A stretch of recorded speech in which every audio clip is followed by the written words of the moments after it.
नमस्कार, जय हिंद, जय श्री कृष्ण सभी साथियों को और विशेष तौर पर बांसवाड़ा वालों को। जैसा कि आप जानते हैं कि किसी व्यक्ति के बारे में हम आम तौर पे किस तरीके से परिचय की शुरुआत करते हैं कि ऐसा नाम जो अगर आप कहूँ कि जानते हैं लेकिन पहचानते नहीं हैं तो आपको कैसा लगेगा। आज बांसवाड़ा शहर की ऐसी ही शख्सियत से मैं आपको रूबरू करवाऊँगा जिनका नाम आप लोगों ने कहीं ना कहीं बचपन से सुन रखा होगा, भाणजी भाई। लेकिन ये जो शख्सियत हैं उनका वास्तविक नाम भाणजी भाई नहीं है, लक्ष्मण जी डामोर हमारे सामने है। वास्तव में भाणजी भाई के नाम से इनको किससे परिचय के मोहताज भी नहीं है और इनके बारे में कुछ कहना मतलब सूरज को दिया दिखाने के बराबर होगा। लेकिन एक ऐसी आवाज़ जिसके पीछे का चेहरा आपके सामने नज़र आ रहा है, भाणजी भाई।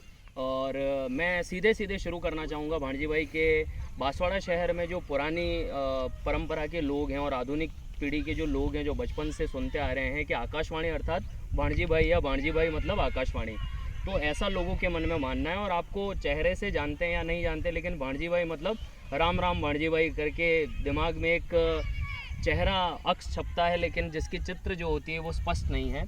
तो आपका क्या कहना है इस बारे में?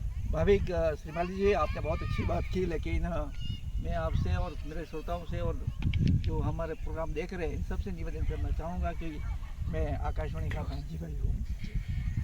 मेरा कैरेक्टर था किसानवाणी कार्यक्रम में भाणजी भाई के नाम से जी। और इसी कारण मैं आकाशवाणी में भाणजी भाई करते रहे, बोलने लगे लोग बात। तो इसमें फिर क्या हुआ कि मेरा नाम भाणजी भाई हो गया और मेरा मूल नाम था लक्ष्मण डामोर जी। वो दृश्य हो गया और चित्र में आ गया भाणजी भाई जी। और आप मेरे कारण आज भी भाणजी भाई के नाम से मेरा चित्र ले रहे, अच्छी बात है जी। और भाविक जी, दूसरी बात यह है कि जब आकाशवाणी यहाँ चालू हुई 8 अक्टूबर 1991 को, तब से मैं इस आकाशवाणी बांसवाड़ा का एक कार्यकर्ता हूँ और आकाशवाणी का एक मजदूर कहो तो भी चल जाएगा। ये तो आपका बड़प्पन है कि आप इसके फार्म अधिकारी रहे हैं, फार्म रेडियो अधिकारी रहे हैं और आप मतलब बहुत सारा आपने किसानों के लिए किया भी है और आप फिर भी अपने आप को एक कार्यकर्ता मानते हैं, तो ये ज़मीनी जुड़ाव दर्शाता है कहीं ना कहीं।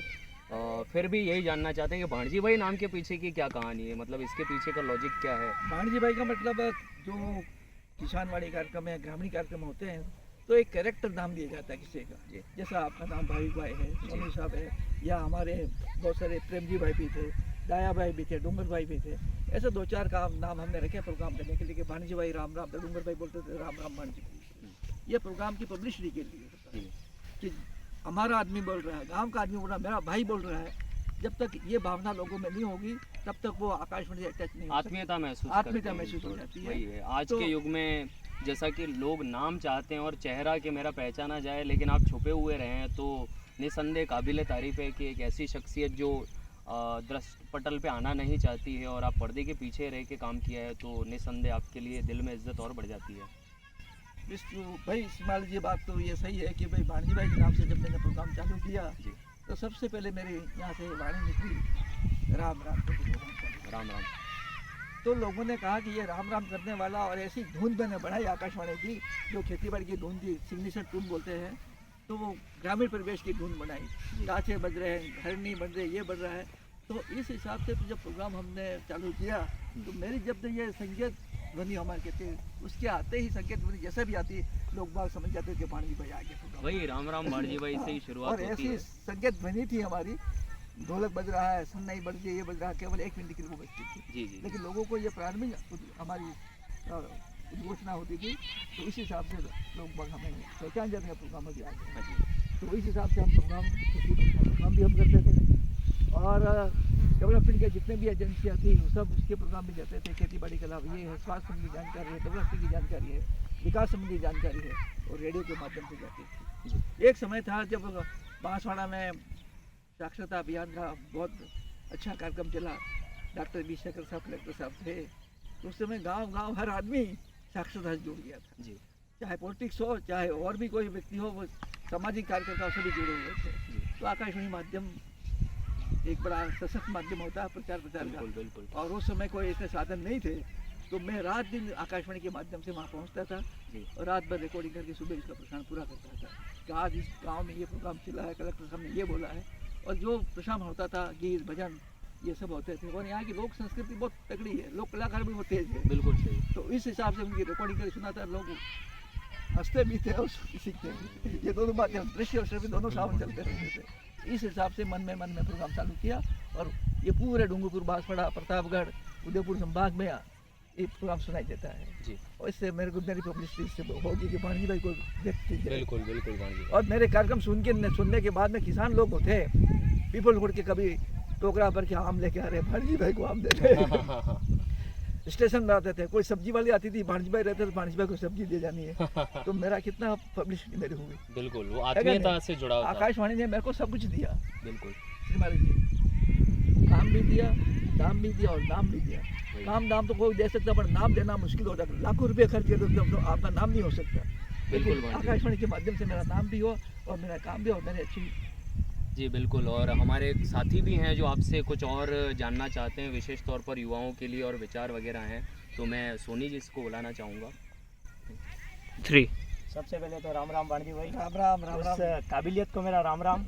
आप सभी को भाई। सर मैं आपसे यही पूछना चाहूँगा, एक दिमाग में एक सवाल आया था सर जी कि सर दौर एक वो भी था हाँ जिस समय कहा जाता था कि लोग जब बांसवाड़ा में आते थे हाँ तो कहते थे कि यहाँ काला पानी है, लोग यहाँ आने से डरते थे। कई हाँ। लोगों के ट्रांसफर यहाँ होते थे तो हाँ। काफ़ी मन में डर सा रहता था। तो सर मैंने सुना है कि उदयपुर में भी आपने सेवाएं दी है अपनी, और उस समय आप बांसवाड़ा में भी आए थे। जी तो सर दौर आपने वो भी जिया, दौर आपने ये भी जिया है।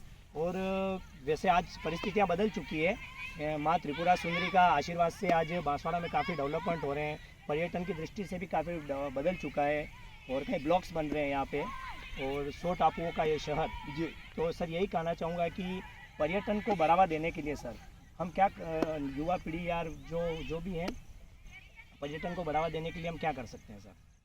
पर्यटन को बढ़ावा देने के लिए तो सबसे पहले तो जिला प्रशासन को भी आगे आना पड़ेगा। जब तक जिला प्रशासन हो वो आगे नहीं आएगा, जितने भी यहाँ की जो सांस्कृतिक धरोहर है वो सामने नहीं आएगी, तब तक लोग आकर्षित नहीं हो पाएंगे। जी sir. How to live a tribal, जी इस झोपड़ी में कैसे वो रहता है, वो भी उनको जानना चाहिए। और आप 100 टापूस का जो कहा था, वही बीच बीच में आदिवासी के कॉपरेट बने रहते हैं, उसमें आनंद जो है वो भी उस विदेशी पर्यटन होते हैं, उनको बड़ा आनंद आता है। जब तक उनको आप वहाँ तक नहीं पहुँचाओगे तब तक का पर्यटन की संभावना बहुत लुप्त हो जाएगी। और इसके साथ साथ में विदेशी पर्यटन आते हैं, इनकी सुविधा और अच्छी चाहिए, तो प्रशासन को और यहाँ नगरवासियों को चाहिए कि सुविधा भी बढ़ाए, जी सर। ताकि इससे वो आकर्षित हो जाए, रहने खाने पीने की व्यवस्था ठीक हो जाए तो और भी अच्छा होगा। और यहाँ जो धार्मिक स्थल है, जैसे बनेश्वर धाम है, त्रिपुरा सुंदरी है, मानगढ़ धाम है, और अपने डैम बने हुए हैं, छोटे मोटे और भी हमारे देवस्थान हैं, उनको भी विकसित करना चाहिए। इससे बांसवाड़ा की प्रगति भी होगी, बांसवाड़ा का नाम भी चित्र में आएगा और हमारी बांसवाड़ा की प्रगति भी दिखेगी। और पर्यावरण, अब आप कह रहे थे वो बढ़ेगा, तो इसके कारण नहीं बढ़ सकता, बड़ा नहीं बढ़ सकता। जैसा कि प्रकृति का तो वरदान है ही है बांसवाड़ा को, और पर्यटन को बढ़ावा देने के लिए प्रशासन को आगे आना पड़ेगा और सबको प्रयासरत होना पड़ेगा, तभी हम कुछ कर पाएंगे, ऐसा सर ने कहा है।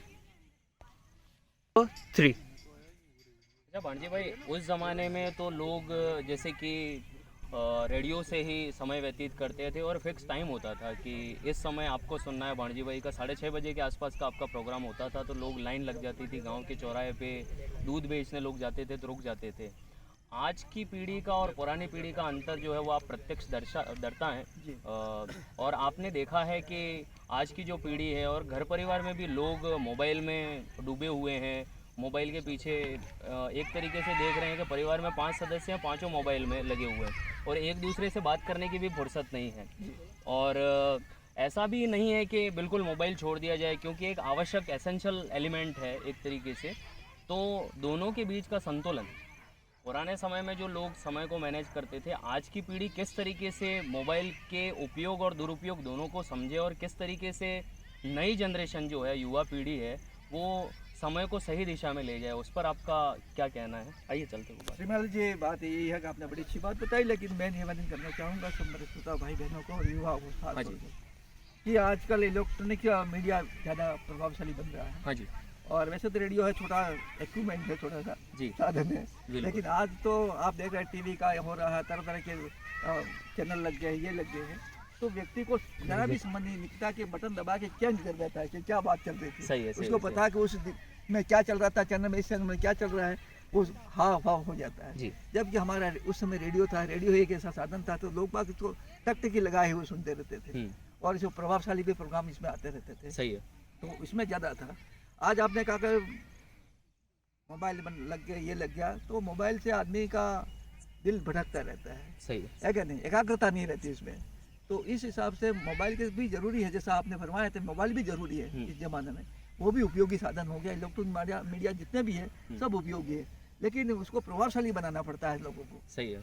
जब तक प्रभावशाली नहीं बनेगा कोई भी प्रोग्राम, तो लोग बाग आपके प्रति, रेडियो के प्रति वो सफलता नहीं मिल पाती है। सही है। तो हमने तो वो करके दिखाया है कि लोग वो सुने कि वास्तव में प्रोग्राम क्या आता है। लोग बाग छोड़ते थे कि बड़े बड़े लोग बाग कहते कि भाणजी भाई का प्रोग्राम आ गया, तो पढ़े हुए लोग, ग्रेजुएशन डॉक्टर बने हुए लोग कहते भाणजी भाई का प्रोग्राम या खेती बाड़ी का प्रोग्राम लोग बाग सुनते थे। सही कहा। और हमारे यहाँ कृषि विज्ञान केंद्र है, कृषि अनुसंधान केंद्र भी है। श्रीमाली जी, मैं आप निवेदन करना चाहूँगा कि उन लोगों ने कह दिया कि हम इतने साल से नहीं कर सके, भाणजी भाई आपने 5 साल में करके दे दिया, हमको दे दिया। बिल्कुल सही है। ऐसा काम हमने दिखा, सब लोग रेडियो से जुड़ गया और खेती बाड़ी का प्रोग्राम इतना प्रसिद्ध हुआ यहाँ कि लोग बाग जहाँ सब्जियाँ आती, रतलाम से आती थी सब्जियाँ, यहाँ उगाने लग गए। आम के पौधे घर घर में लगाने लग गए और वो आम आजकल फल दे रहे हैं आराम से। बिल्कुल सही। और किसानों का जो आर्थिक दृष्टिकोण से वो मजबूत भी बने हैं।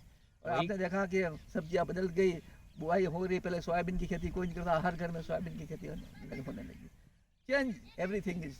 बिल्कुल सही है। और मैं वही कहूँगा कि जैसे कि पैसा तो सब कमाते हैं, तो वो तो संपत्ति है, लेकिन आपने जो नाम कमाया वो आपकी स्थायी संपत्ति और एसेट्स है, और जिसकी वजह से दिलों में सम्मान रहता है। अच्छा भाणजी भाई, एक चीज़ और पूछना चाहूँगा कि आपके तो मतलब अलग अलग प्रकार के अनुभव हैं, तो आपके जीवन के कुछ ऐसे रोमांचित करने वाली या मनोरंजक घटना जो लोगों के साथ आपको जुड़ाव को थोड़ा सा और मजबूत करती है, ऐसी हमारे दर्शकों को मैं आपसे जानना चाहूँगा। वैसे तो मेरा नाम से लोग सभी लोग जानते हैं, भाणजी भाई के नाम से जानते हैं। मेरा एक्चुअल नाम लक्ष्मण लाल दामोर नाम, लक्ष्मण जी डामोर, और मैं खास तौर से डूंगरपुर जिले में गांव बिरसा का रहने वाला। हाँ जी। लेकिन ये पूरा वागड़ क्षेत्र मेरा है। बिल्कुल सही। मैं झोपड़ी में भी जाता हूँ, महलों में भी जाता हूँ, सब जगह मैं भ्रमण करता रहता था। तो एक बार ऐसा हुआ कि मैं ये अपने बेणेश्वर धाम के एक 15 पूर्णिमा को मेला लगता था। हाँ जी, माघ पूर्णिमा। माघ पूर्णिमा के पहले वाला पूर्णिमा का। हाँ जी। तो बड़ा अच्छा सा लोग वहाँ आए, पूरे दूर दूर से लोग, बांसवाड़ा, डूंगरपुर, प्रतापगढ़ सभी लोग आए थे। 15,000 लोग खड़े थे। अच्छा। राजकीय उच्च माध्यमिक विद्यालय साबला। हाँ जी। तो हमारे तूफान दादा है, उन्होंने कहा कि आज आप ऐसे व्यक्ति से मुलाकात कराना चाहते हैं जो शायद आप तो सब जानते होंगे, आवाज़ से जानते होंगे, लेकिन कभी आपने देखा नहीं। बिल्कुल, आवाज़ से जानते हैं लेकिन लोगों ने देखा नहीं होगा।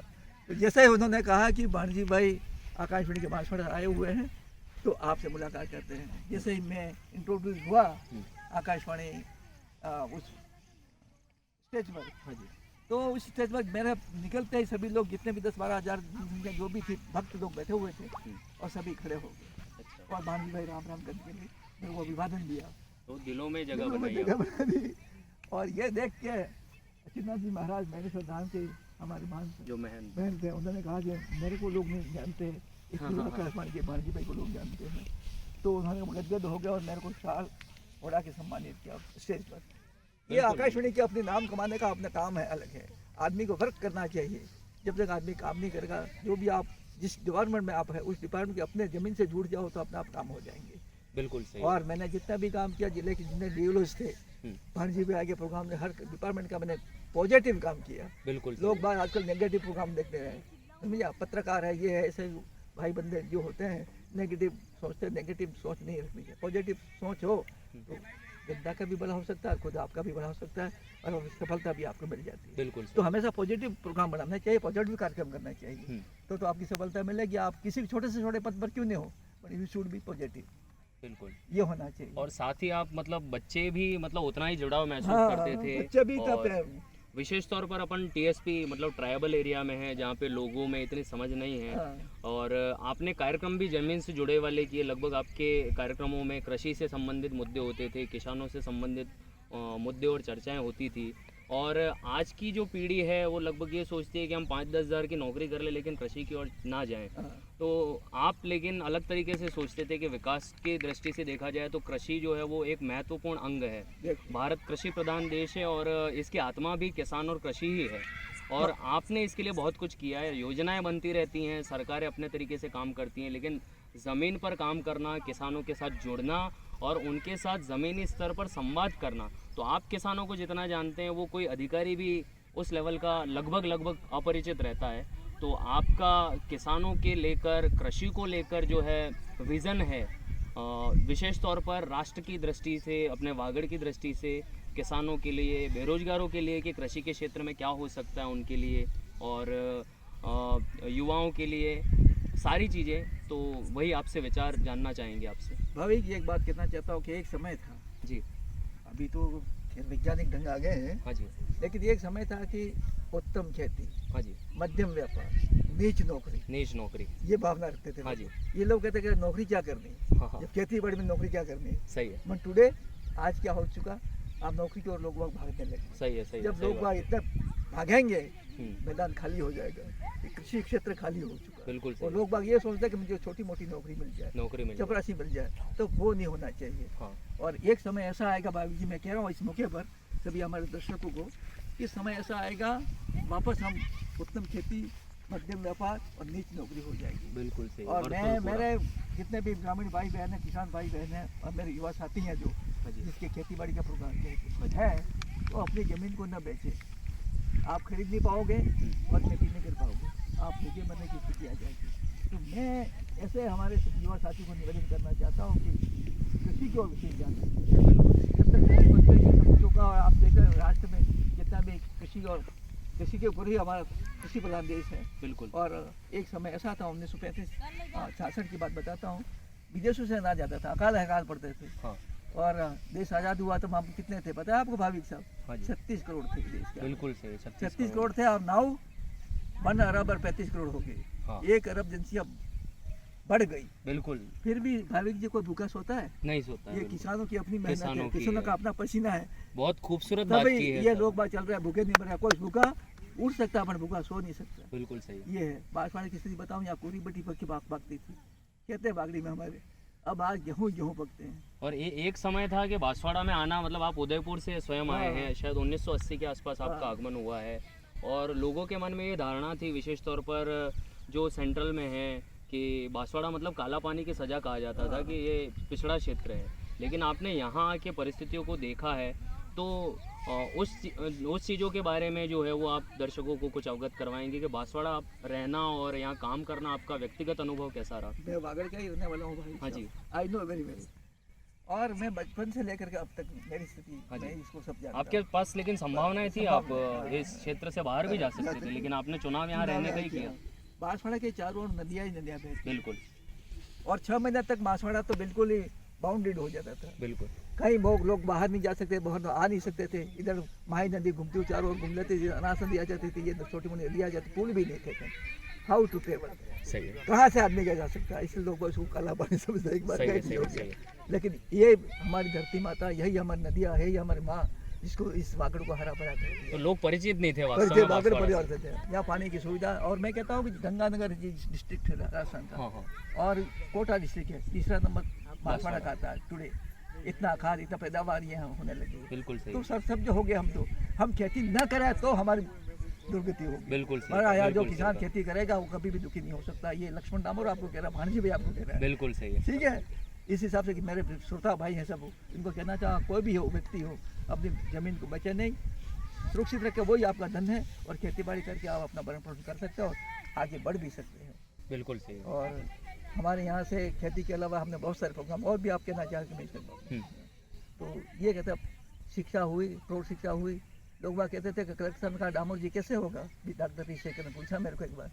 मैंने कहा कि डॉक्टर साहब आप तो चालू करो, देखा जाएगा 5 साल बाद देखना शिक्षा का प्रभाव, ये साक्षरता प्रभाव तो होगा। वापस कलेक्टर साहब आप घूम के मैंने कहा डामोर को बुलाया मेरे को यहाँ सर्किट हाउस में। डामोर धन्यवाद, काम हो गया। बिल्कुल सही है। मैंने कहा कि आपका काम हो गया। आज एक मंगरी से दूसरी मंगरी से बच्चियाँ पड़ी हुई सलवार सूट में पढ़ती हुई आती है, और गर्ल्स कॉलेज में जगह नहीं मिलती, एडमिशन की जगह नहीं मिलती। आज इतने आदिवासी बच्चा, ट्राइबल बच्चा पढ़ने के लिए, ट्राइबल शिक्षा सब जगह होगी, स्कूल कॉलेज खुल गए, कोई भी खाली पड़ी है आपकी? बिल्कुल नहीं पड़ी। ये साक्षरता और शिक्षा का महत्व रेडियो के माध्यम से हमने घर घर पहुँचा दिए। और हमारी सफलता ऐसी, हमें खुशी इसी बात की मिलती है। सही कहा। हमें कुछ मिला नहीं मिला, लेकिन हमारे भाई को देख के मैं बड़ा खुश होता हूँ। और मेरे को जहाँ भी जाता हूँ मेरे को हाथ ऊपर लेते हैं, कहीं संत पुरुष बैठे होते हैं तो वो भांजी भाई आगे सम्मान देते हैं। गांव के हर व्यक्ति कोई भी हो, बूढ़ा से बूढ़ा व्यक्ति हो, मेरे घर पर आता है और मिलने के लिए वापस जाता है, भांजी भाई से मिल के जाता है। बिल्कुल सही कहा भांजी भाई ने। और उनका जो उद्देश्य था, उनके मन की जो भावना थी, आज आपके सामने खुलकर आई है कि किसानों को अपनी ज़मीन से लगाव होना चाहिए, ज़मीन बेचनी नहीं चाहिए, शिक्षा के क्षेत्र में लोगों को किस तरीके से जागरूक रहना चाहिए। 2 शब्दों के साथ मैं इसको बताना चाहूँगा कि राम राम भांजी भाई में इनके शब्द ही हैं जो मैं रिपीट करना चाहता हूँ कि अपने युग को हीन समझना आत्महीनता होगी, सजग रहो अन्यथा दुर्बलता और दीनता होगी। जिस युग में हम हुए वही तो अपने लिए खड़ा है। आह हमारे सामने कितना कर्म क्षेत्र पड़ा है, आह हमारे सामने कितना कर्म क्षेत्र पड़ा है। हमारे सामने बहुत सारी समस्याएं हैं, चुनौतियां हैं, लेकिन किस तरीके से आप बुज़ुर्गों के और पुराने लोगों के अनुभव से आप आगे बढ़ सकते हैं, ये भांजी भाई ने हमें आज बताया है। तो मैं आपका बहुत बहुत धन्यवाद और आभार व्यक्त करना चाहता हूँ पूरी युवा पीढ़ी की तरफ से, पूरे बांसवाड़ा वासियों की तरफ से। आपने समय दिया और अपने अनुभव जो थे वो हमारे बीच साझा किए। राम राम भांजी भाई। एक बार राम राम करना चाहता हूँ, थोड़ा एडिट कर लेना। भाभी साहब, मैं हमारे युवा को एक बात करना चाहता हूँ, आदमी को संस्कारवान बनना चाहिए। हमारी पीढ़ी संस्कारहीन होती जा रही है, इसलिए संस्कारवान व्यक्ति युवाओं को संस्कारवान करना चाहिए। और दूसरा बात, विवेकवान होना चाहिए। ये 2 चीज़ें जब तक आदमी में नहीं होती है तो आदमी कहीं का नहीं रहता है। संस्कार बचपन से अपने घर से निकल के समाज तक पहुँचता है, संस्कार ही संस्कार मिलते हैं, लेकिन संस्कार क्या लेना चाहिए वो आज को ले नहीं रहा, इसलिए हम नीचे गिरते हो जा रहे हैं। बिल्कुल सही कहा। और विवेकवान होना चाहिए। विवेक ही नहीं है युवाओं में, हमारे युवाओं में खा पी रहा है, ये कुछ भी कर रहा है। बिल्कुल कुछ बातें ऐसी है, मैं कहना नहीं चाहता हूँ माइक के माध्यम सही है, से, सही है। लेकिन वो विवेकवान होना चाहिए। मैं कमा रहा हूँ, मेरे माँ बाप